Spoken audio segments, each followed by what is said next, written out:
हरे कृष्णा। हर एकादशी को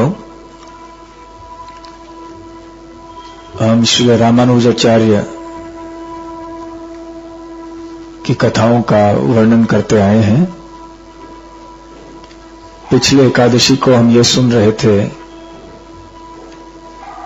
कि किस तरह से रामानुजाचार्य ने अपने कई ब्राह्मण शिष्यों का मान भंग किया, क्योंकि वो धनुर्दास नाम के रामानुजाचार्य के एक शिष्य के प्रति द्वेष करते थे। इसका कारण ये था कि रामानुजाचार्य जब स्नान करने जाते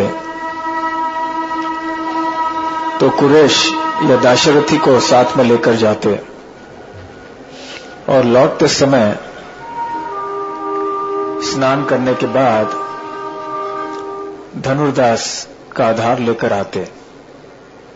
अब वैसे करना चाहिए था उल्टा, क्योंकि जो ब्राह्मण होता है वो स्नान के बाद शुद्ध होता है, स्नान के पहले नहीं।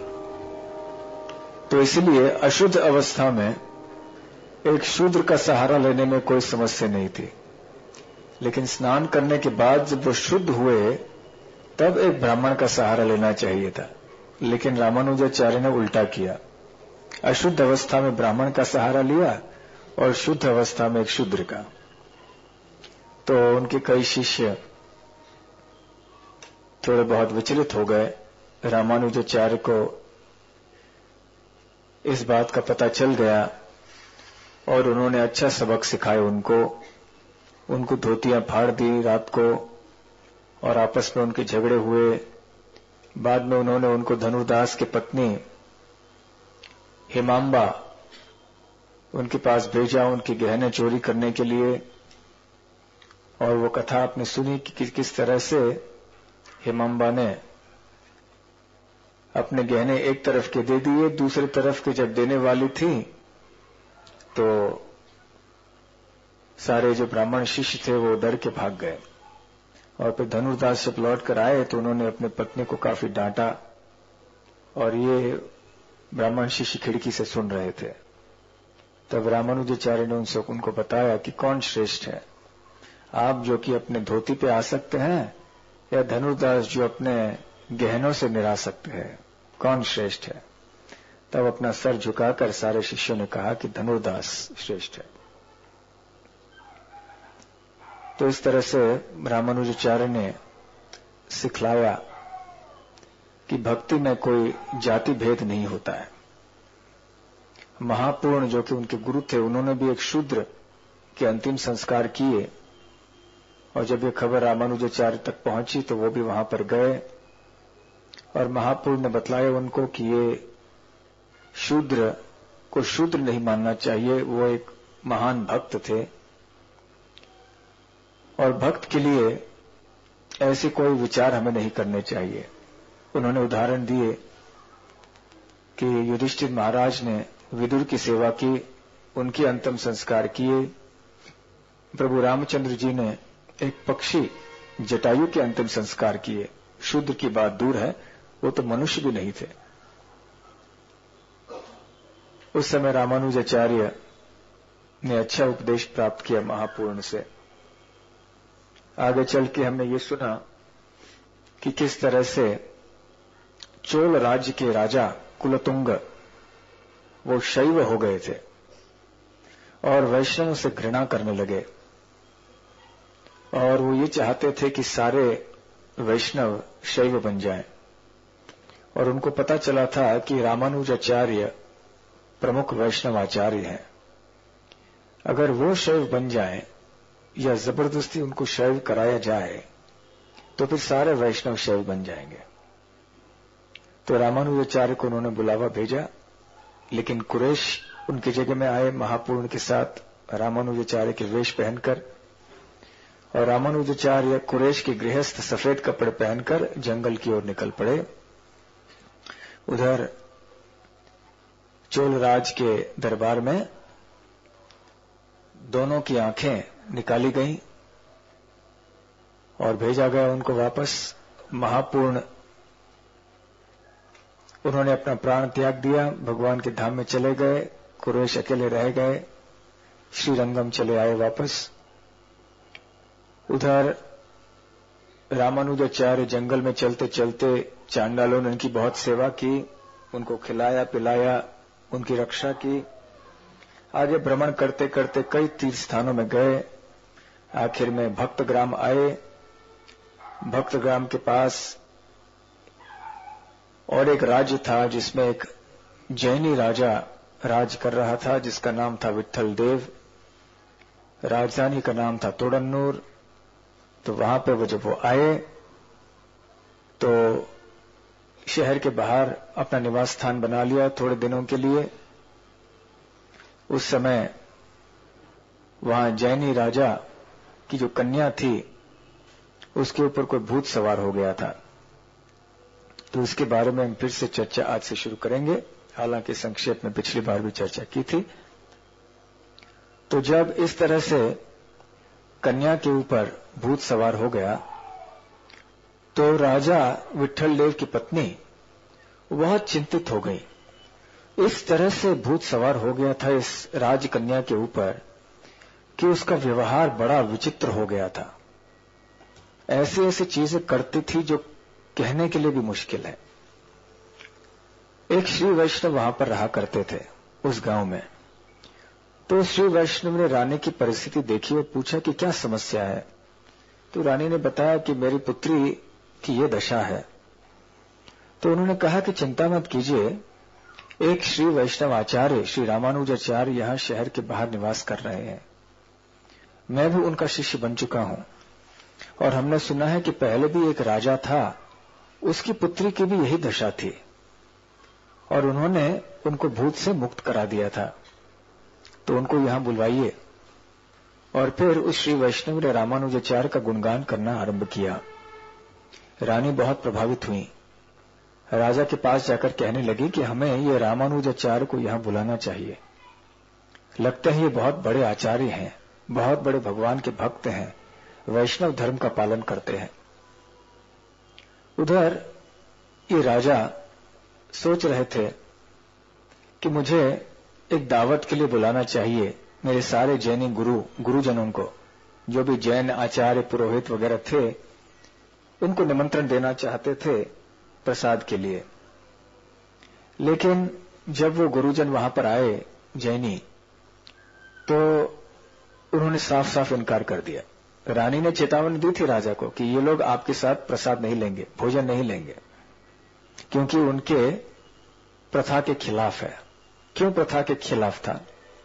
क्योंकि ये राजा विट्ठल देव, इनकी छोटी उंगली कटी हुई थी। जो दिल्ली के मुसलमान राजा थे, उन्होंने यहां पर कब्जा कर लिया था, आक्रमण किया था एक बार कई साल पहले। और ये बताने के लिए कि मैं इस राजा के ऊपर विजयी हुआ हूं, उन्होंने उस राजा की अर्थात विट्ठल देव की छोटी उंगली काट दी थी। तो इन जैनियों ने बताया कि आपकी छोटी उंगली कट गई है, अभी हम आपके साथ नहीं खा सकते हैं, आपके यहां पर हम प्रसाद भोजन ग्रहण नहीं कर सकते। तो राजा को बहुत गुस्सा आया। रानी उनके पति थे शैव, मां थी जैन, लेकिन वो वैष्णव धर्म के प्रति आकर्षित हो रही थी। तो उन्होंने राजा को बतलाया कि छोड़ो इन जैनियों को, जो कि इस तरह से आपके साथ भी प्रसाद लेने के लिए तैयार नहीं है। हम रामानुजाचार्य के शरण में जाएंगे, हमने उनके बारे में बहुत कुछ सुना है, इतने महान भक्त हैं, आचार्य हैं, उनको बुलवाइए। तो राजा को पहले से ही अभी इन जैनी गुरुओं के ऊपर बहुत गुस्सा आ गया था। वो भी जैन थे, लेकिन उन्हीं के गुरुजनों ने इस तरह से व्यवहार करने पर उनको बड़ा गुस्सा आया और उन्होंने सोचा कि मैं इन जैनी गुरुजनों के ऊपर बदला लूंगा। तो जब रामानुजाचार्य को संदेश मिला कि राजा उनसे मिलना चाहते हैं, तो उन्होंने कहा कि मैं तो किसी राजा वाजे के पास नहीं जाने वाला, मैं सन्यासी हूं, मुझे क्या लेना देना इन राजा लोगों से। लेकिन जिस व्यक्ति ने रानी को रामानुजाचार्य के बारे में बताया, तोंडन्नूर नंबी, जो कि रामानुजाचार्य के शिष्य बने थे, उन्होंने रामानुजाचार्य से निवेदन किया कि आप ऐसा नहीं कीजिए, आपकी कृपा इस राजा के ऊपर दीजिए। अगर ये राजा वैष्णव बन गया तो सारा राज्य वैष्णव बन सकता है, हजारों लोग वैष्णव बन सकते हैं। और इतना ही नहीं, जो मेलकुटे या तिरुनारायणपुरम जो महत्वपूर्ण प्राचीन तीर्थ स्थान है, तो वो भी इस राजा के राज्य में पड़ता है।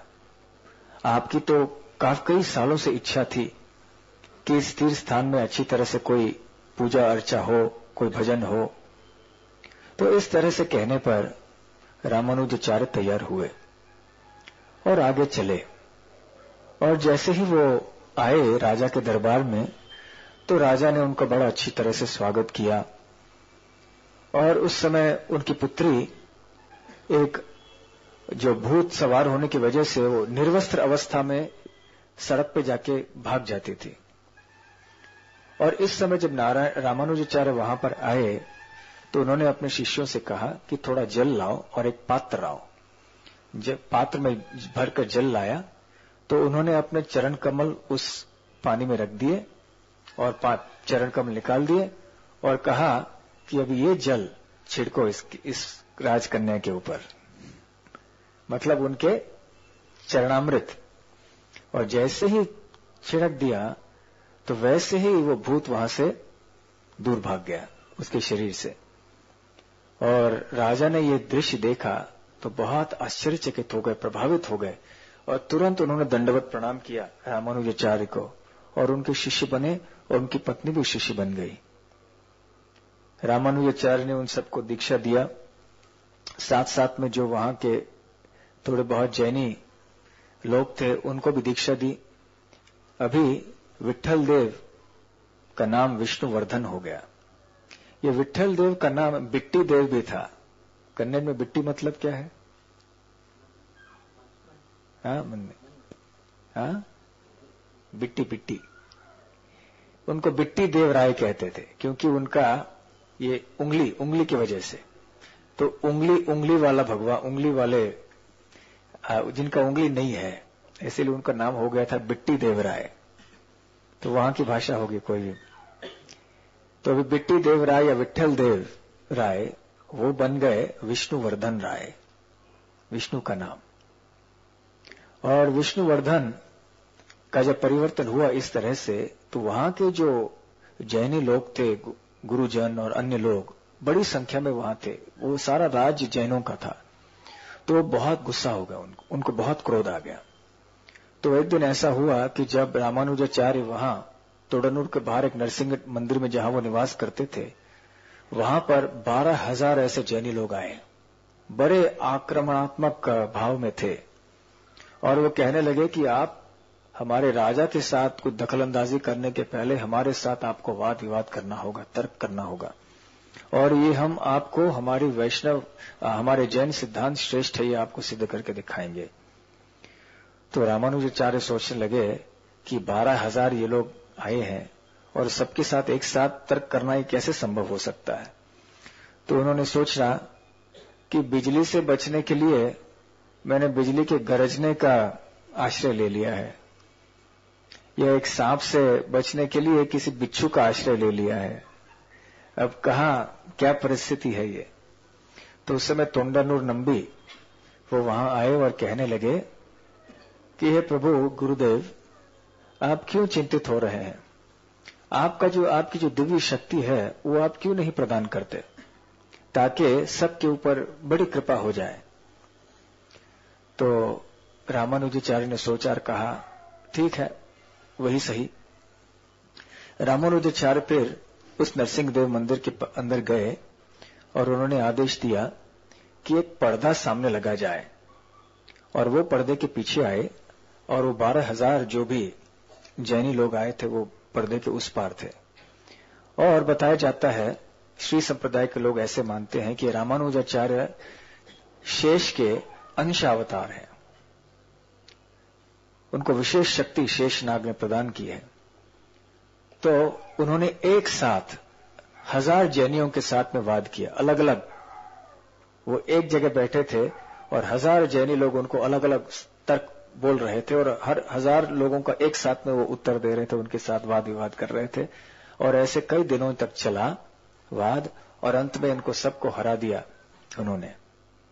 और फिर वो ज्यादा से ज्यादा लोग सब वैष्णव बन गए। और राजा ने भी उनको काफी टोका कि आप जब हार गए हैं, आप सिद्धांत को प्रस्तुत नहीं कर पा रहे हैं, तो आपको भी वैष्णव सिद्धांत, वैष्णव धर्म को स्वीकार करना चाहिए।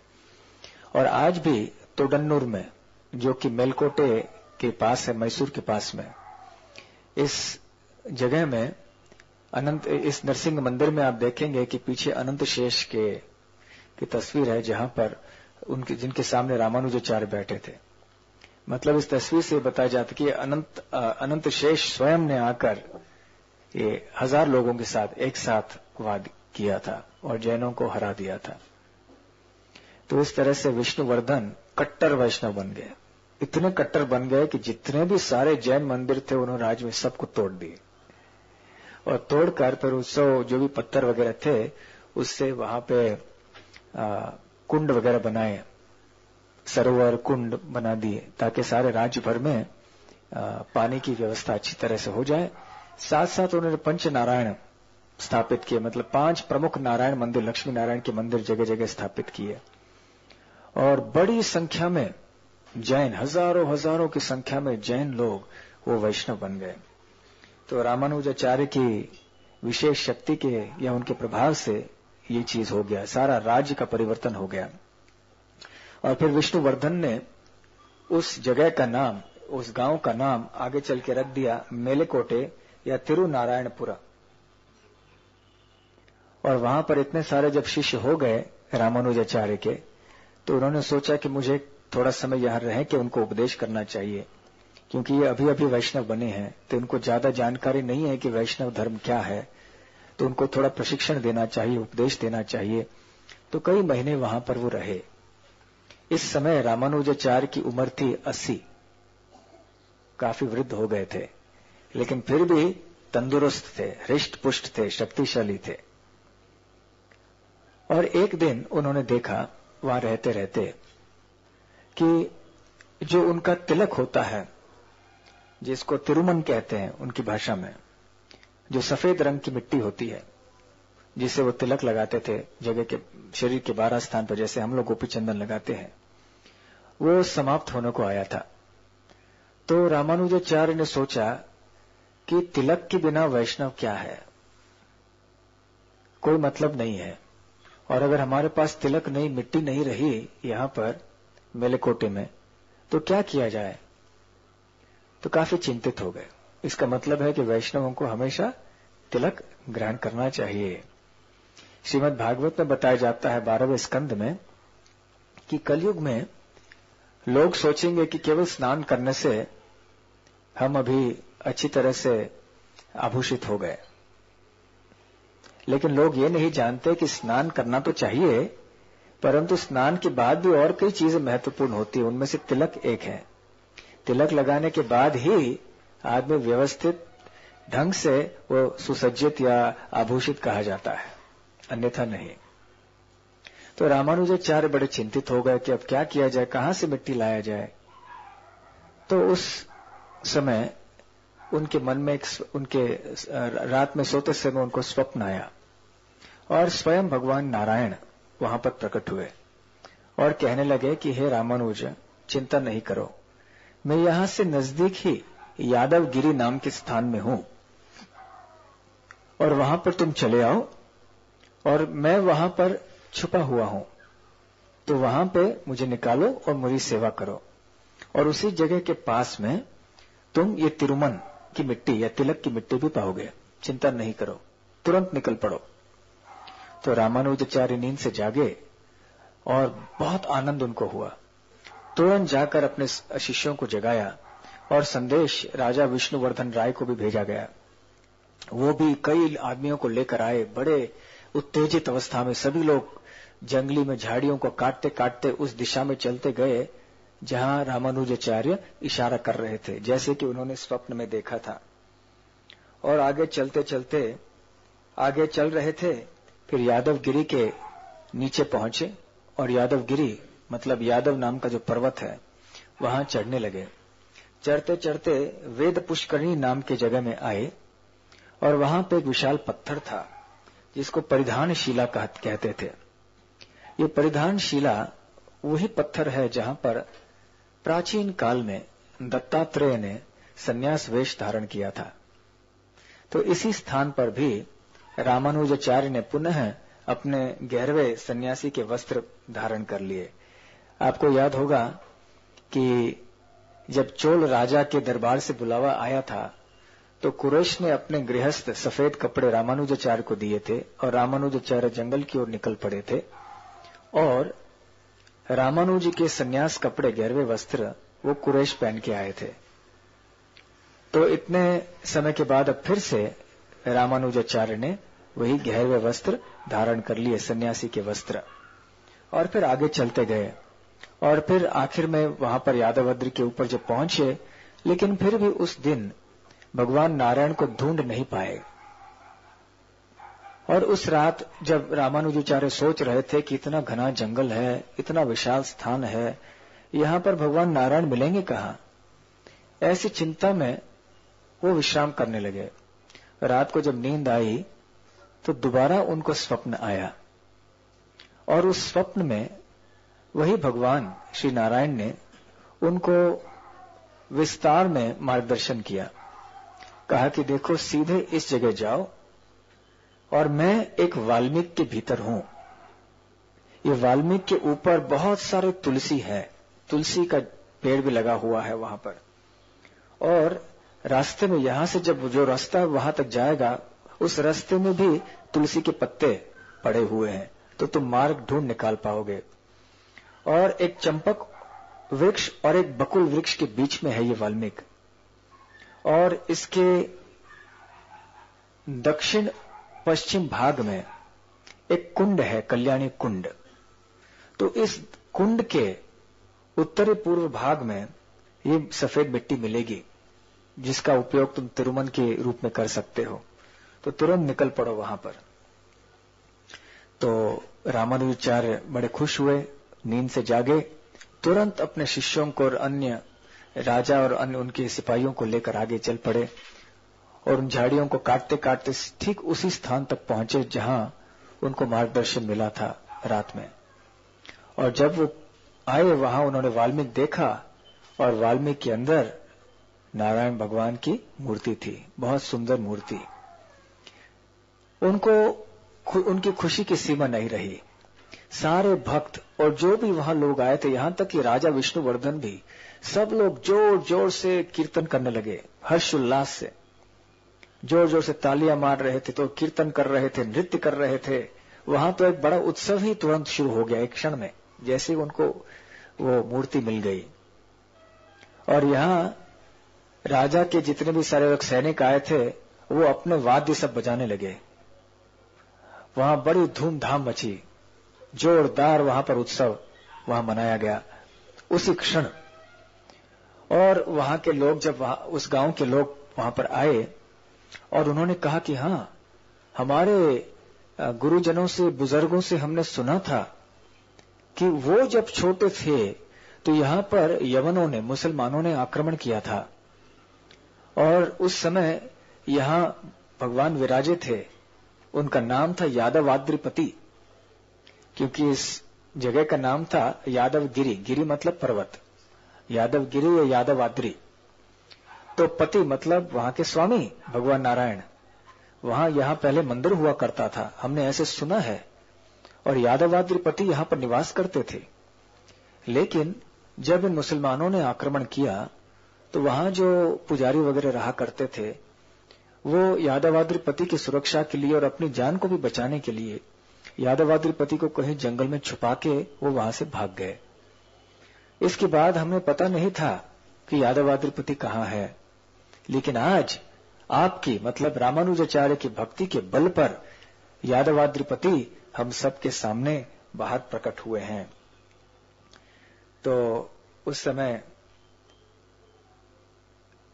अभिषेक हुआ डीटी भगवान के अर्चा विग्रह, जो बहुत सुंदर विग्रह था, उनको नहलाया धुलाया गया और फिर अभिषेक कराया गया। और वहां जो कुंड था, कल्याणी कुंड, वहां से जल लाकर उनको और भी अभिषेक कराया गया। वहां स्वयं रामानुजाचार्य 3 दिन रहे। उन्होंने स्वयं अर्चा विग्रह की पूजा की, अर्चना की, और फिर उन्होंने नियम बनाए किस तरह से यहां अर्चा विग्रह की सेवा होनी चाहिए। और वहां पर एक कुटिया बनाई गई थोड़े समय के लिए, और फिर वहां सारे गांव के लोग और रामानुजाचार्य के शिष्य मिलकर सुंदर मंदिर बनाना उन्होंने आरंभ किया। विष्णुवर्धन बड़े खुश हो गए, उनके सैनिक भी साथ में आए। यादवाद्री उस पर्वत के ऊपर काफी बड़ी जगह थी, तो जितने भी झाड़ी जंगल वहां थे वो सब काट दिए गए, और फिर वहां कई घर बनाए गए, सड़क बनाए गए, यहां तक कि एक सारा शहर का शहर वहां पर नया बनाया गया। और फिर यादवाद्रिपति या नारायण भगवान के लिए 1 साल के अंदर सारे भक्तों ने, जो कि रामानुजाचार्य के साथ आए थे, उस गांव के नीचे जो गांव था वहां के निवासी, विष्णुवर्धन के सैनिक, इन्होंने 1 साल में एक सुंदर मंदिर खड़ा कर दिया। और वहां पर अन्य उत्सव मनाने के लिए पूजा अर्चा की व्यवस्था, मार्गदर्शन रामानुजाचार्य वहां करते थे। तो उन्होंने व्यवस्था कर ली, और जैसे सेवा चलती थी, एक दिन हुआ ये कि एक स्वप्न आया और रामानुजाचार्य को तीसरी बार, और स्वप्न में भगवान प्रकट हुए और कहने लगे कि रामानुज, अभी यादवाद्रिपति, मेरी पूजा तो हो गई, बहुत अच्छी बात है, तुमने बहुत अच्छा मंदिर बना लिया मेरे लिए, यहाँ उत्सव और अर्चा पूजा के लिए तुमने भी मार्गदर्शन दिया है, विधि विधान बना दिए हैं, और लोग भी मेरी अच्छी तरह से सेवा कर रहे हैं, ये सब ठीक है, परंतु एक अभाव है, एक चीज की कमी है, मेरा उत्सव विग्रह नहीं है। आप तो जानते हैं कि हर मंदिर में जहां बड़े विग्रह होते हैं, उनके साथ साथ उनके छोटे विग्रह भी होते हैं, जिनको उत्सव मूर्ति, उत्सव विग्रह या विजय विग्रह कहते हैं। जब भी शोभा यात्रा निकलती है तो वो छोटे विग्रह लिए जाते हैं बाहर पालकी में। आपने देखा होगा कि यहां दक्षिण भारत में खास करके ये बहुत प्रचलित है, और प्राय हर रोज, या हर रोज नहीं तो खास उत्सव के दिन, ये उत्सव मूर्ति निकलती है और सबको दर्शन देने जाती है। तो भगवान ने रामानुजाचार्य से कहा कि यहां आकर तो लोग दर्शन ले रहे हैं, लेकिन मैं भी बाहर जाना चाहता हूं, मुझे तुम केवल अंदर रख रहे हो, मैं भी बाहर जाना चाहता हूं, तो ये उत्सव मूर्ति की कमी है। तो उत्सव मूर्ति का नाम है राम प्रिय, ये मेरी उत्सव मूर्ति है, और इस समय ये मूर्ति दिल्ली के मुसलमान सुल्तान के पास में है, तो तुरंत वहां जाओ रामानुज, और मेरे उत्सव मूर्ति राम प्रिय को लेकर आओ। अब वास्तव में राम प्रिय इनका इतिहास है। ये राम प्रिय नाम ऐसे क्यों रखा गया?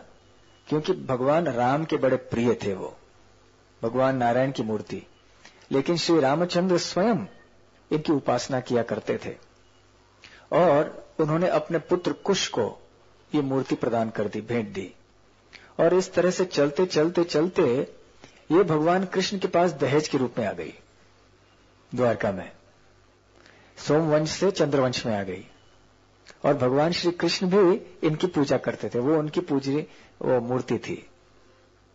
और फिर धीरे धीरे धीरे से यहां तक अभी किसी न किसी तरह से वो दिल्ली पहुंच गई थी।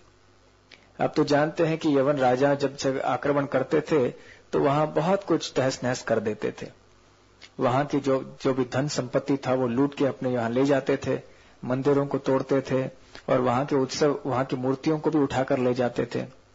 तो खैर किसी न किसी तरह से रामप्रिय पहुंच गए दिल्ली सुल्तान के पास। उस समय मुसलमानों ने आक्रमण किया ही हुआ था, ज्यादा समय नहीं हुआ था, केवल 100 साल से ज्यादा नहीं बीते जबकि मुसलमानों का राज शुरू हुआ था भारत में। तो फिर रामानुजाचार्य, हालांकि उनकी आयु 80 साल से ज्यादा थी, फिर भी वो हिचकिचाए नहीं कि अरे मैं इतना बूढ़ा हो गया हूं, अभी कैसे जाऊंगा इतनी दूर दिल्ली, क्योंकि आप तो जानते हैं कि मेलकोट मैसूर कहां है और दिल्ली कहां है। आजकल हम बेंगलोर राजधानी में बैठेंगे फिर भी कितना समय लगता है जाने के लिए, 30-40 घंटे तो लगते होंगे। तो लेकिन उन्होंने अपने सुविधा या असुविधा के बारे में बिल्कुल नहीं सोचा और अपने थोड़े गिने चुने शिष्यों के साथ में निकल पड़े। लगातार 2 महीने चलते चलते तेजी से चलते गए और वहां पे दिल्ली में आकर पहुंच गए।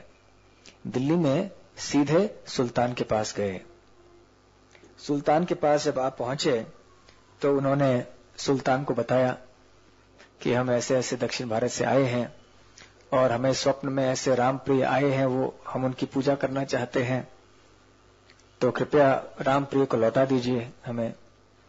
तो सुल्तान प्रभावित हुए रामानुजाचार्य के भक्ति को देखकर, उनके विद्वत्ता को देखकर, और समझ गए कि ये कोई विशेष व्यक्ति है, कोई महान आचार्य है, संत हैं।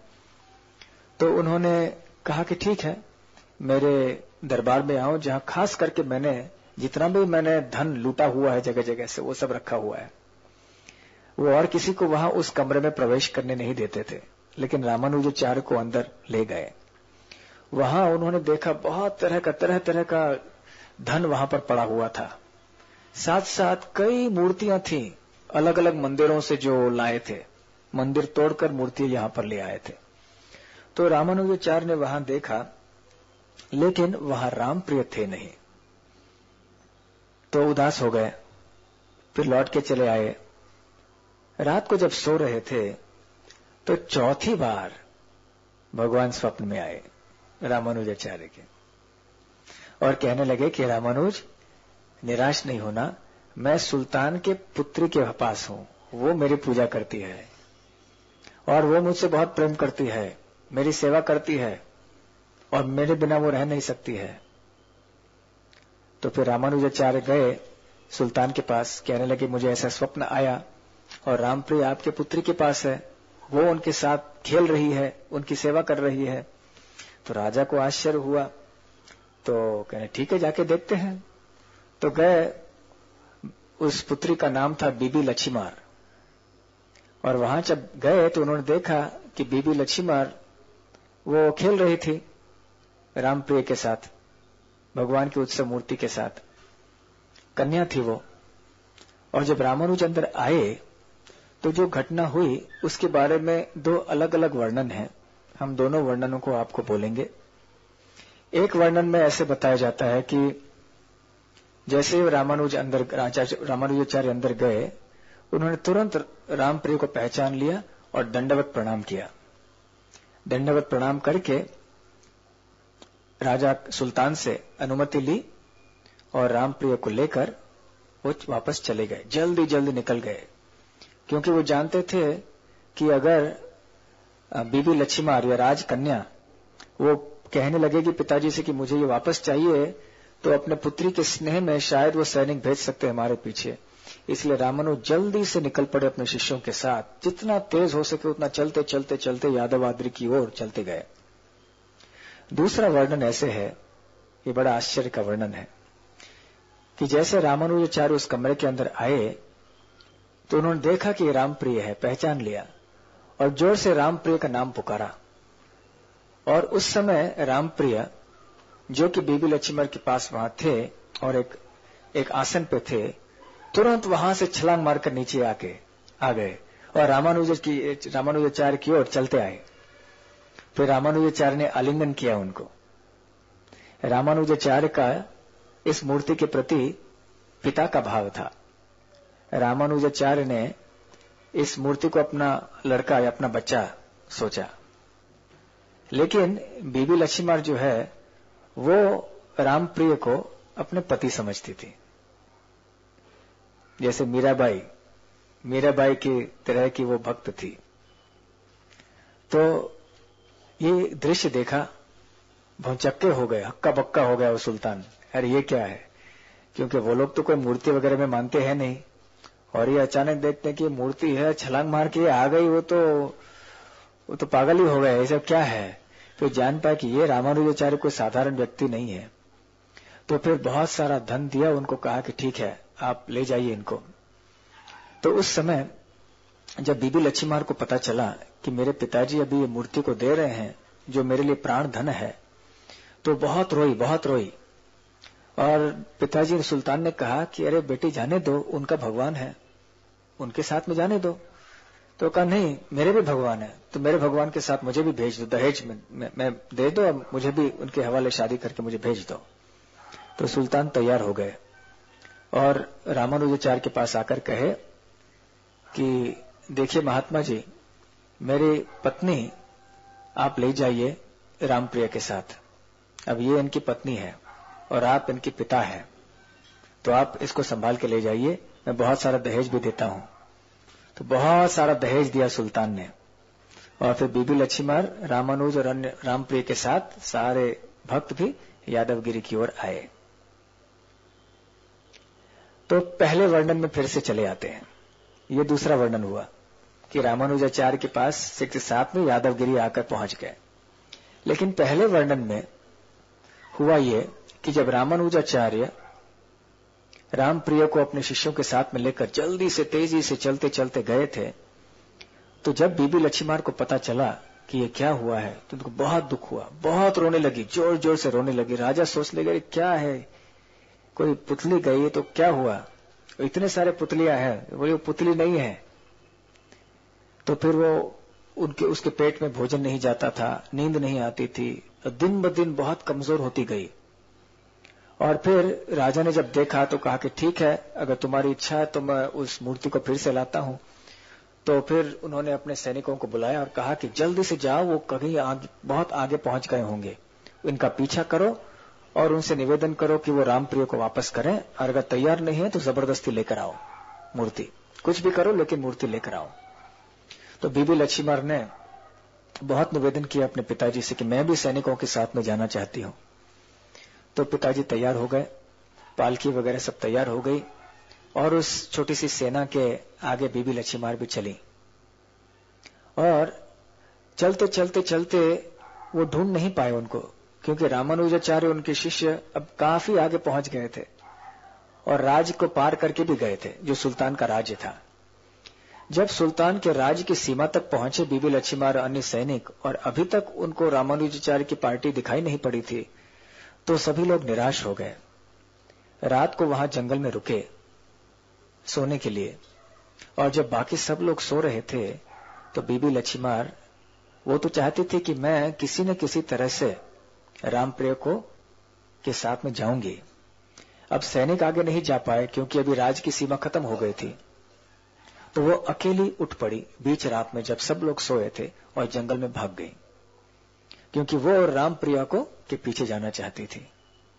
अब जब वो दिल्ली से बाहर निकले थे तो इन सैनिकों की पार्टी में एक युवक भी था जिसका नाम था कुबेर। बीबी लक्ष्मीमार की तरह यह भी एक मुसलमान था। वो बीबी लक्ष्मीमार से विवाह करना चाहता था, लेकिन वो तो सुल्तान की पुत्री थी। लेकिन फिर भी उसने सोचा कि मैं इस बार साथ में जाऊंगा, बीबी लक्ष्मीमार का संग तो मिलेगा मुझे, और हो सकता है कहीं वो मेरी ओर अच्छी तरह से देखे तो विवाह की संभावना है। तो वो भी साथ में गया। तो कुबेर ने जब देखा कि अकेले, उन्होंने समझ लिया कि बीबी लक्ष्मीमार उठ के भाग गई है, तो वो भी उनके पीछे पीछे भागे और फिर एक सेवक की तरह वो बीबी लक्ष्मीमार के साथ में रहे। जंगल में आप तो जानते हैं कि बहुत कठिन यात्रा होती है, वहां आगे चलते चलते सोने का ठिकाना नहीं, खाने पीने का ठिकाना नहीं। लेकिन कुबेर ने बहुत परिश्रम करके ये प्रयास किया कि बीबी लक्ष्मीमार को कोई कठिनाई नहीं हो। जगह जगह से उनको फल जड़ी बूटियां निकाल के लाते थे ताकि वो अच्छी तरह से खाए पिए, सोने की व्यवस्था करते थे।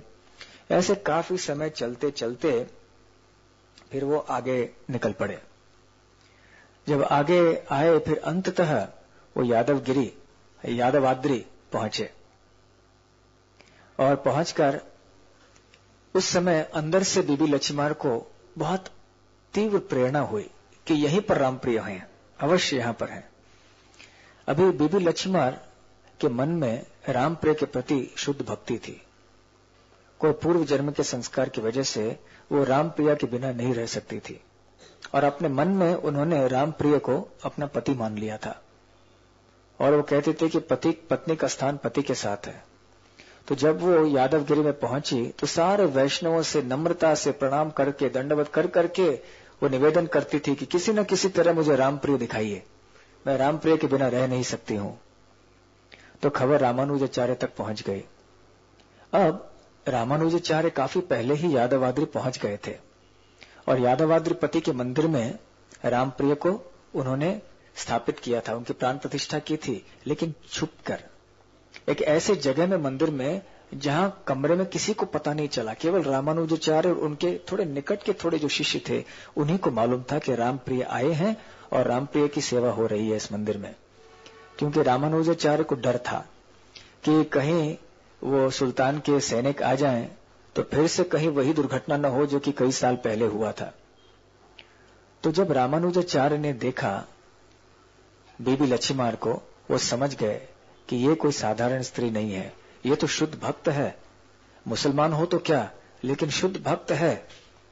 तो फिर उसने बीबी लच्छिमार को लिया अंदर और दर्शन कराया और इस तरह से बीबी लच्छिमार वहीं पर रही यादवाद्री में। यादवाद्रीपति और रामप्रिय की सेवा करती रही और बड़े प्रेम से, भक्ति भाव से वो दिन भर उनका गुणगान करती, उनके बारे में भजन करती, अलग अलग तरह से सेवा करती रामप्रिय की, यादवाद्रीपति की। और इस तरह से बड़ी तपस्या का जीवन बिताया, भक्ति का जीवन बिताया बीबी लच्छिमार ने।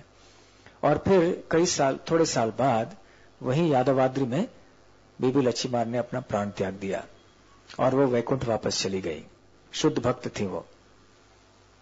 और आज भी दक्षिण भारत के कई श्री वैष्णव मंदिरों में बीबी लच्छिमार का नाम आप पढ़ सकेंगे। बीबी लच्छिमार काफी प्रसिद्ध है दक्षिण भारत में श्री वैष्णव मंदिरों में। और बीबी लच्छिमार और रामप्रिय, इनका संबंध भी बड़ा सुनने लायक है क्योंकि पति पत्नी थे, भगवान और भक्त। अब जब रामानुजाचार्य रामप्रिय को दिल्ली से लेकर आए थे तो उनका भाव रामप्रिय के प्रति एक पिता का था पुत्र के प्रति। इसलिए उन्होंने तमिल में उनका नाम रखा सेल्व पिल्लई, बच्चा, लड़का। लेकिन संस्कृत में उनका नाम रहा संपत कुमार। और आज भी यादवाद्री में ये उत्सव मूर्ति संपत कुमार से नाम से जानी जाती है। तो संपत कुमार और बीबी लच्छिमार का विवाह हुआ, मतलब अनुष्ठान तो नहीं हुआ, लेकिन पति पत्नी ऐसा सब मानते थे क्योंकि वो रामप्रिय को, संपत कुमार को अपने पति मानती थी। तो आप तो जानते हैं कि वैदिक संस्कृति में एक प्रथा है कि जब विवाह होता है तो दोनों के वंशावली पढ़ी जाती है। जैसे रामायण में आपने सुना होगा, जब प्रभु रामचंद्र पहुंचे मिथिला और स्वयंवर में जीत गए और सीता देवी का हाथ विवाह में स्वीकार करने वाले थे, तो दशरथ महाराज की ओर से वशिष्ठ मुनि ने या विश्वामित्र मुनि ने दशरथ महाराज की वंशावली का वर्णन किया और शतानंद ने, ऋषि ने, जनक महाराज की ओर से उनके वंशावली का वर्णन किया कि मेरे पहले ये राजा हुआ करते थे। मनु ब्रह्मा जी से शुरू करते थे, ब्रह्मा जी से फिर मनु से ये राजा, ये वंश करते करते करते सारी वंशावली का वर्णन करते करते आते। तो गोत्र, कौन सा गोत्र है, क्या है। तो अब ये जो पति पत्नी की जोड़ी है बड़ी अद्भुत थी। पति है भगवान और पत्नी है एक मुसलमान। ये कैसी जोड़ी, इनका गोत्र क्या किया जाए। तो अभी संपत कुमार के पिता कौन थे, रामानुजाचार्य हो गए। रामानुजाचार्य के गोत्र था हरित गोत्र, तो फिर संपत कुमार का गोत्र हुआ हरित गोत्र। अब रही बात बीबी लच्छिमार की, का कौन सा गोत्र होना है। वो तो यवनी थी। जो वैदिक संस्कृति में जो वर्णाश्रम में नहीं बैठते हैं उनको म्लेच्छ और यवन कहते हैं। यवन जो है वो खास करके ग्रीस देश से आए, ग्रीस देश से आकर फिर सेटल हुए। तो बताया जाता है कि गार्ग्य ऋषि, ये इनसे सब यवन जाति शुरू हुई। इनके पुत्र थे काल यवन और फिर इनसे ये सब लोग शुरू हुए। इसलिए फिर बीबी लच्छिमार का गोत्र बताया गया गार्ग्य गोत्र। इस तरह से दोनों पति पत्नी रहे वहां। पत्नी पति की सेवा करती रही, गुणगान करती रही, अंत में वैकुंठ वापस चली गई। उधर कुबेर, जो कि उनके साथ में सेवक की तरह रहने लगे थे, बीबी लक्ष्मीमार की सेवा करते करते जब बीबी लक्ष्मीमार ने प्राण त्याग दिया तो उनको भी बहुत दुख हो गया और सोचे कि यहां रहकर मैं भी जीवित नहीं रह पाऊंगा, तो वो चले गए श्रीरंगम। वो भी मुसलमान था और वहां जाकर श्री रंगनाथ जी का शरण लिया। अब रंगनाथ जी के मंदिर में वो प्रवेश नहीं कर सकते थे क्योंकि वो मुसलमान थे, मुसलमानों को वहां प्रवेश नहीं था। तो बाहर ही बैठकर वो भजन गाया करते थे दिन भर रात भर। और रंगनाथ जी वहां बड़े प्रभावित हुए उनसे और इस तरह से गाते गाते वो केवल भिक्षा पे जीते थे। जो भी आने वाले लोग तीर्थ यात्री हुआ करते थे, जो भी भिक्षा देते थे वो लेते थे, खाते थे और अपने जीवन की परिस्थिति को भगवान की कृपा के रूप में मानते थे। एक बार जब वो रंगनाथ जी के ऊपर ध्यान करते हुए बैठे थे तो एक आवाज उनको आई। आवाज रंगनाथ जी की थी। रंगनाथ जी ने कहा कि तुम मेरा दर्शन करने के लिए अंदर नहीं आ पा रहे हो तो मैं मेरी पूरी कृपा तुम्हारे ऊपर नहीं दे पा रहा हूं, इसलिए तुम ऐसा करो, तुम जगन्नाथपुरी में चले जाओ। वहां मैं जगन्नाथ जी के रूप में निवास करता हूं और मैं सबके ऊपर कृपा बरसाता हूं। जगन्नाथपुरी चले गए और उन्होंने रथ यात्रा के समय जगन्नाथ जी का भगवान का दर्शन हृदय से कर लिया और वहीं पर अपने प्राण त्यागने के समय तक जगन्नाथपुरी में रहकर जगन्नाथ जी का, भगवान कृष्ण का गुणगान करते करते रहे। और जब उनके प्राण त्यागने का समय आया तो वो भी भगवान का स्मरण करते हुए, भजन करते हुए वो वैकुंठ वापस चले गए। तो हम देखते हैं कि इन लीलाओं में दो मुसलमान शुद्ध भक्त बन गए, वैष्णव बन गए। तो कितनी सुंदर बात है ये। इसका मतलब है कि भक्ति मार्ग में कोई सीमा नहीं है, ये जाति भेद। इसलिए वैष्णव में कभी ऐसे जाति भेद नहीं करना चाहिए। हम देखते हैं कि भक्ति में आने के बाद भी कभी कभी ये पुरानी जो दृष्टि होती है ये छूटना बहुत मुश्किल होता है भक्तों में भी। और भक्त लोग भी बहुत कुछ देखते हैं, ये जाति कौन सी है, ये ऊपर जाति नीचे जाति। भक्तों में विवाह के समय भी काफी यश चलता है कि हमारी जाति के होने चाहिए, ऊपर की जाति के, नीचे की जाति के।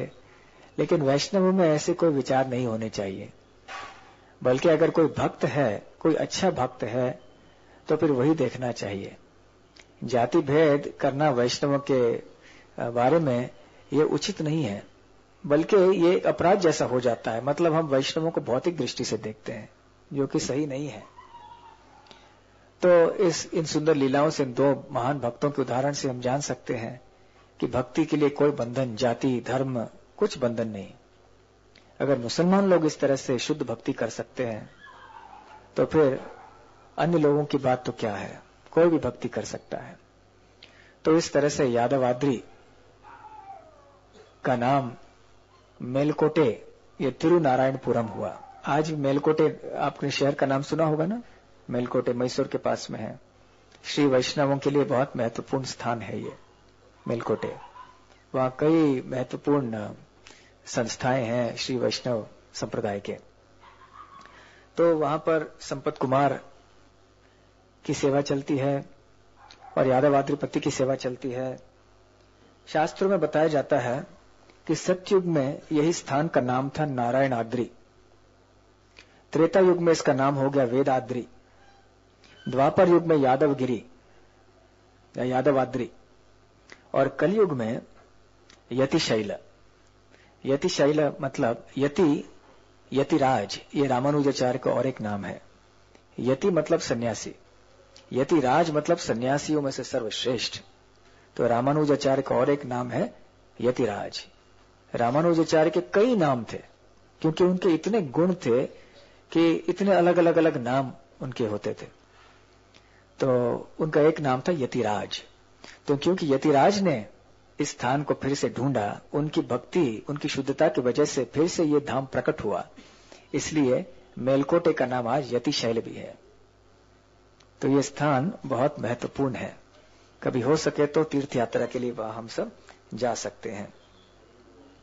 तो रामानुजाचार्य वहां उस स्थान में, यादवाद्रि में 12 साल रहे मेलकोटे में। और वहां पर रोज उपदेश दिया करते थे, भजन किया करते थे। अब आपको याद होगा कि कुरैश और महापूर्ण की आंखें निकाल दी गई थी और वो तो अपने रास्ते आगे चोल राजा के पास चले गए थे, रामानुजाचार्य अपने रास्ते में चले गए थे। तो इतने सालों में रामानुजाचार्य को खबर नहीं मिली थी कि इन दोनों का हुआ क्या। उस समय में कोई टेलीफोन, टीवी और टेलेक्स और टेलीग्राम वगैरह तो नहीं हुआ करता था, तो फिर उनको खबर नहीं मिली थी। काफी चिंता में रहते थे कि क्या हुआ होगा कुरैश का, महापूर्ण मेरे गुरु का क्या हुआ होगा। उनके शिष्य और उनके गुरु दोनों गए थे।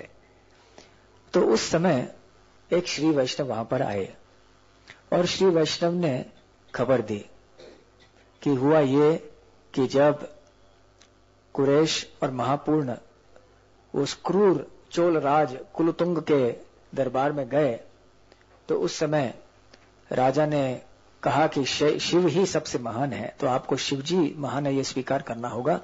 और यहाँ पे ये कागज है, कागज पे दस्तखत कर लो, शिवात परतरम न अस्ति, कि शिव से परे कोई नहीं है, इसमें दस्तखत कर लो। तो उन्होंने कहा नहीं, मैं नहीं कर सकता।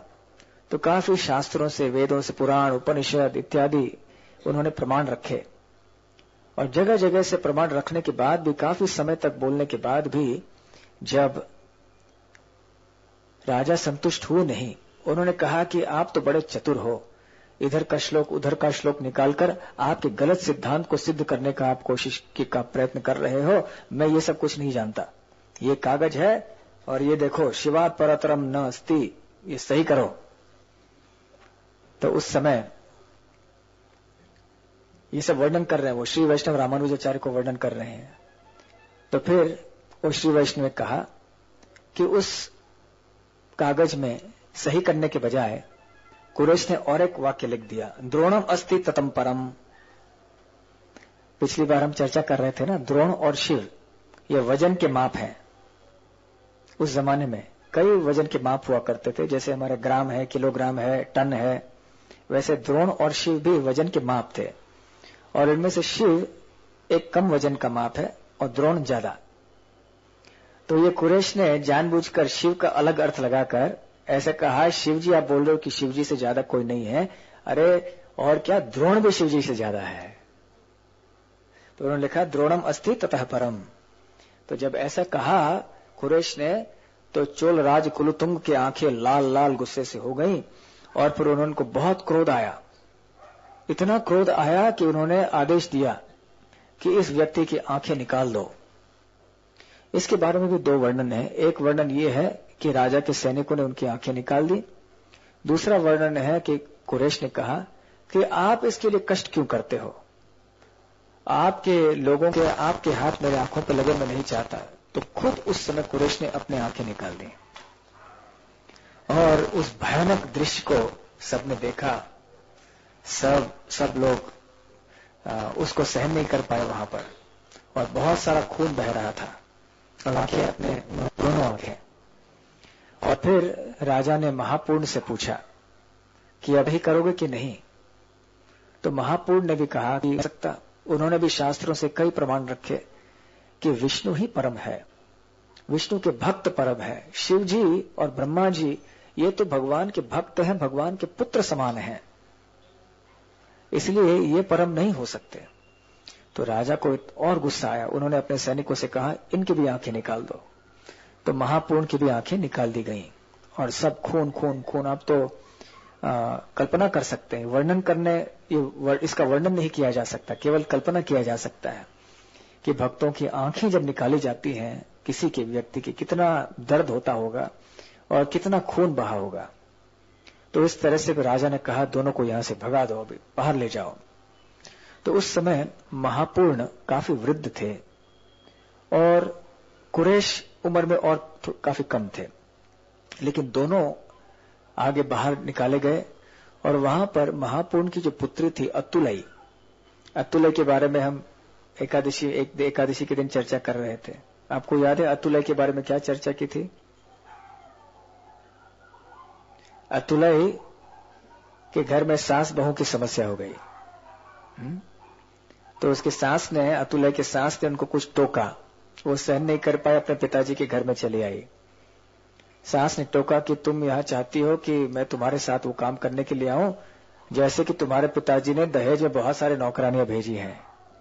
तो ये अपमान सहन नहीं कर पाई, अतुलई अपने पिता के घर में चली आई। महापुण्य का मैं तो इन चीजों के बारे में नहीं जानता, रामानुजाचार्य के पास जाके पूछ लो। तो रामानुजाचार्य ने कहा कि ठीक है, तुम्हें किसी नौकर की जरूरत है ना। तो उस समय उन्होंने देखा कि दाशरथी, जो कि उनका भांजा भी था लेकिन शिष्य भी, बहुत बड़ा पंडित था दाशरथी। दाशरथी और कुरेश, जैसे आपको याद है, ये दो पहले शिष्य थे रामानुजाचार्य के। लेकिन रामानुजाचार्य ने देखा कि दाशरथी के मन में थोड़ा घमंड आ गया है। तो उन्होंने दाशरथी को कहा कि आप जाओ, इनके घर में रसोई बनाओ। तो उस समय दाशरथी अपने गुरु का आदेश पालन करने के लिए अतुलय के घर में गए और वहां एक रसोइया के रूप में रहे, एक साधारण सेवक नौकर की तरह रहे और रसोई करते रहे। इतने बड़े विद्वान, इतने बड़े पंडित, लेकिन किसी को पता नहीं था कि ये दाशरथी है। और फिर एक दिन वहां उस गांव में एक कोई पंडित आए, वो कोई व्याख्या कर रहे थे, उसमें कोई गलती की। तो फिर दाशरथी इसको सहन नहीं कर पाए, उन्होंने गलती को सुधारा और उसके ऊपर सही व्याख्या दे दी। तो वो जो व्याख्यान कर रहा था वो व्यक्ति बहुत गुस्सा हो गया और कहने लगा कि तुम्हारी कला दिखानी है तो रसोई घर में जाके दिखाओ, यहाँ पे पंडितों के बीच में आकर क्यों क्या करते हो। तब उन्होंने और जब बात शुरू किया तब लोगों को पता चला कि ये महान पंडित दाशरथी है।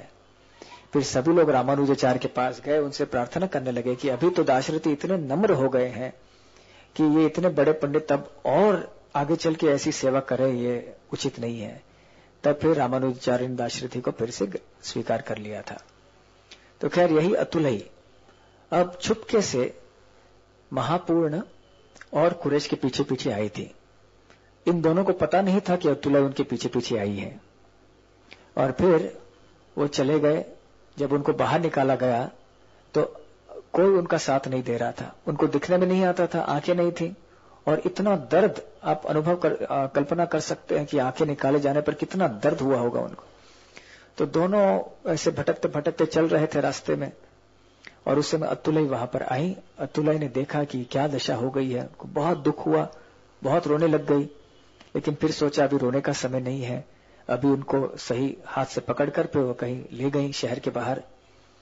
और वहां पर महापूर्ण कहने लगे कि अब मैं आगे नहीं जा सकता, क्योंकि महापूर्ण काफी वृद्ध हो गए थे और आंखें निकाले जाने की वजह से जो शारीरिक वेदना हुई, अब उनके शरीर में वो ताकत नहीं थी इस वेदना को सहन करने के लिए, अपने बुढ़ापे की वजह से।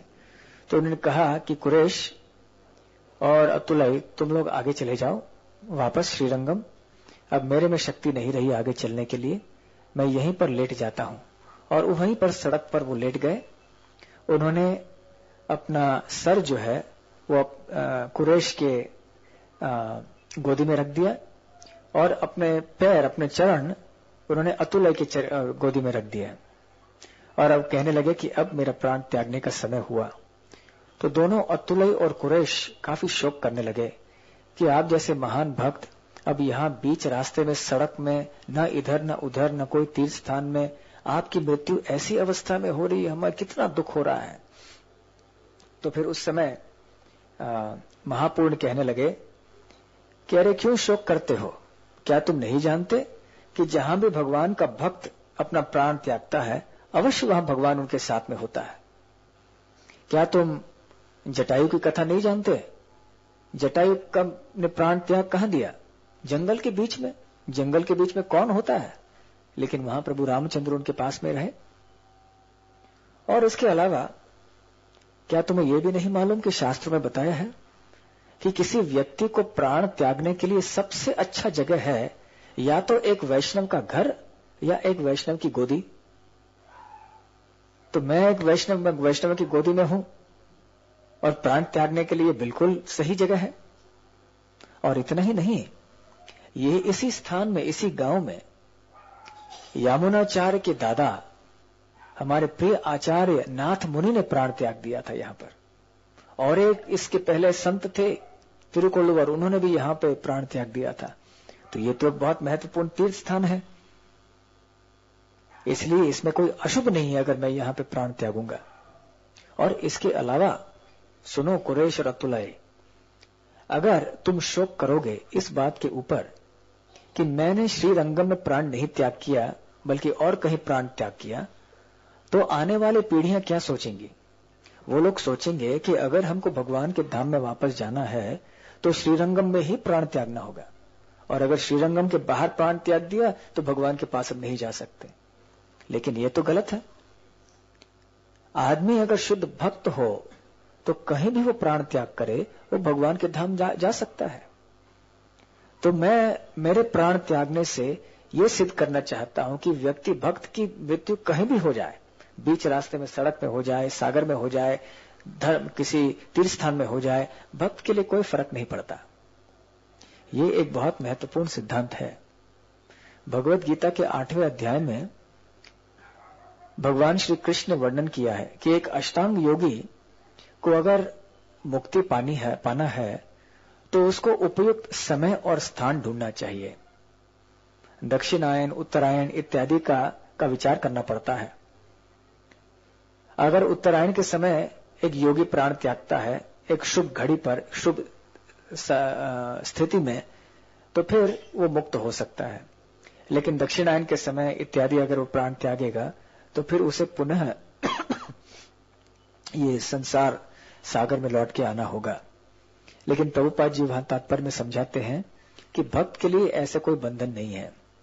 भक्त को दक्षिणायन उत्तरायण की परवाह नहीं है। भक्त को ये सोचना नहीं कि मैं वृंदावन में प्राण त्यागूं या किधर प्राण त्यागूं, क्योंकि भक्त जहां भी रहता है वही वृंदावन है। भक्ति सिद्धांत सरस्वती ठाकुर भी, उन्होंने अपना प्राण कलकत्ता में त्यागा। जब उनके अंतिम दिन थे तो उनके कई शिष्यों ने कहा कि क्या आपको हम मायापुर या जगन्नाथपुरी ले जाएं? तो भक्ति सिद्धांत सरस्वती ठाकुर ने कहा, नहीं, मैं युद्ध भूमि में प्राण त्यागना चाहता हूं। युद्ध भूमि मतलब प्रचार का क्षेत्र, क्योंकि भक्ति सिद्धांत सरस्वती ठाकुर कलकत्ता में प्रचार कर रहे थे, जो कि बड़ी नगरी है, कलयुग की नगरी, तो माया की नगरी है। आप जानते हैं ये सब शहर सब माया की नगरी है। तो भक्ति सिद्धांत कह रहे थे, मैं यहां प्रचार करता हूं और यही मेरा क्षेत्र है, यही मेरा तीर्थ स्थान है, यही मेरा सब कुछ है। तो भक्ति सिद्धांत सरस्वती ठाकुर ने अपने उदाहरण से सिखलाया कि भजनानंदी और गोष्ठानंदी में क्या अंतर है।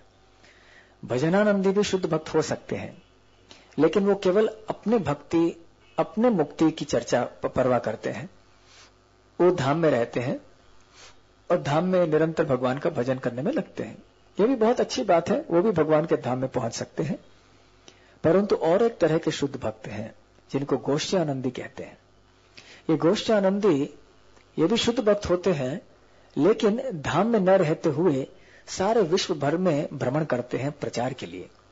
सारे धाम को दूसरी जगह ले जाते हैं, क्योंकि सब जगह भक्ति का प्रचार करके लोगों को भक्त बनाते हैं, वहां मंदिरों का निर्माण करते हैं, जैसे कि श्रील प्रभुपाद जी ने किया। अपने बुढ़ापे में वो तो आराम से वृंदावन में रह सकते थे, उनके पास कमरा था, सब कुछ ठीक ठाक था। और 70 साल की उम्र में कौन ऐसे व्यक्ति इधर उधर घूमना चाहता है? वो तो आराम से अपने जगह में रहना चाहता है। लेकिन प्रभुपाद ने निजी अपना कोई आराम का विचार नहीं किया। उन्होंने सोचा कि मेरे लिए इस समय वृंदावन रहना इंद्रिय तृप्ति है, क्योंकि मुझे वृंदावन को विश्व भर में ले जाना है। मेरे गुरु महाराज का आदेश था मेरे लिए, तो ये आदेश मेरा तीर्थ स्थान है। तो प्रभुपाद 70 साल की उम्र में सब जगह घूमे फिरे। 12 साल लगातार 14 बार उन्होंने विश्व का भ्रमण किया। 108 मंदिर केवल 12 वर्षों में निर्माण किए। हजारों की संख्या में लोग उनके शिष्य बने। 80 से भी ज्यादा उन्होंने धर्म ग्रंथ लिखे और इस तरह से भक्ति का प्रचार किया। और इसका असर हम आज देख रहे हैं और आने वाले पीढ़ियां भी देखेंगी कि किस तरह से ये आंदोलन आगे और बढ़ेगा और फैलेगा। आगे चल के ये एक विश्वव्यापी मुख्य धर्म हो जाएगा। केवल एक व्यक्ति जो कि धाम को छोड़कर सारे विश्व को धाम बनाने की चेष्टा में आगे निकल पड़े। तो प्रभुपाद भी कहते थे कि मेरे लिए जहां भक्ति है वही धाम है। और भगवान भी वही कहते हैं कि जहां मेरा भक्त मिलकर मेरा गुणगान करते हैं वही पर मैं निवास करता हूं, और जब जहां भगवान निवास करते हैं वो भगवान का धाम है। यत्र गायन्ति मद भक्ता तत्र तिष्ठामि नारद। तो इस तरह से महापुरुष ने अपने जाते जाते ये बहुत महत्वपूर्ण उपदेश दिया। कई बार ऐसे बताया जाता है कि भक्त न केवल अपने जीते जी उपदेश देते हैं, लेकिन अपने मृत्यु के समय भी उपदेश देते। उनका जो मरण है, उनकी जो मृत्यु है, ये भी सबसे बड़ा उपदेश उनका होता है। जब कोई महान वैष्णव जीते रहते हैं तो उस समय अवश्य प्रवचन देते हैं, लोगों को बहुत चीजें भक्ति के बारे में समझाते हैं, स्पष्टीकरण शास्त्रों का करते हैं, बहुत कुछ करते हैं जीते समय। लेकिन उनका सबसे महत्वपूर्ण उपदेश उनकी मृत्यु होती है। अपने उदाहरण से, अपने आचरण से वो सिखाते हैं कि आदर्श मृत्यु क्या है। क्योंकि उन्होंने आदर्श जीवन जिया है, तो वो आदर्श मृत्यु क्या है वो सिखला सकते हैं, जैसे प्रभुपाद जी ने किया। आदर्श मृत्यु क्या है उन्होंने सिखाया। अंतिम क्षण तक वो श्रीमद् भागवत का अनुवाद करते रहे। हालांकि प्राय उनको बोलने की शक्ति नहीं थी शरीर में, माइक्रोफोन उनके मुंह के इतने पास में रखा जाता था, लेकिन फिर भी उनकी बुद्धि इतनी तेज थी। शरीर तो बहुत कमजोर था, लेकिन बुद्धि इतनी तेज। अंतिम क्षण तक वो अपना प्रचार का कार्य चालू रखे। इससे हम जान सकते हैं कि मृत्यु भक्त की उसका सबसे बड़ा प्रचार का कार्य होता है। जैसे प्रभुपाद को हुआ और महापुरुष के साथ में भी। देखिए उन्होंने जाते जाते कितने महत्वपूर्ण उपदेश दिए। तो इस तरह से महापुरुष ने अपने प्राण वहां त्याग दिए। वहां कई लोग सामने, अरे रे ये व्यक्ति मर गए, अभी आपकी सहायता करें क्या अंतिम संस्कार करने के लिए? तो उन्होंने कहा नहीं, आप चले जाइए। फिर जब वहां अचानक भगवान की योजना से वहां और कोई श्री वैष्णव आ गए और उनकी सहायता से उन्होंने महापुरुष के अंतिम संस्कार कर दिए। और बड़े शोकग्रस्त अवस्था में फिर वापस श्रीरंगम चले गए। ये सारे जो श्री वैष्णव आए थे उनको सहायता करके वापस श्रीरंगम लेकर चले गए। वहां श्रीरंगम में काफी समय तक रहे कुरैश, अपने बच्चों के साथ, अपनी पत्नी के साथ। लेकिन वहां पर चोल राज ने आदेश दिया था कि कोई भी रामानुजाचार्य का अनुयायी इस रंगनाथ के मंदिर में प्रवेश न करे।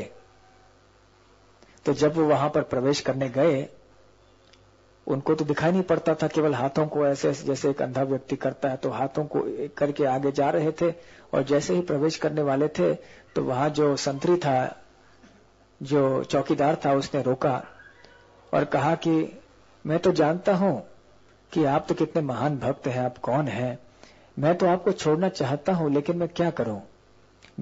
आदेश तो मुझे मिला है कि रामानुजाचार्य के किसी भी अनुयायी को अंदर नहीं छोड़ो। तो अगर आपको अंदर मुझे छोड़ना है तो एक शर्त के ऊपर छोड़ सकता हूं कि आप कहो कि मैंने रामानुजाचार्य को त्याग दिया।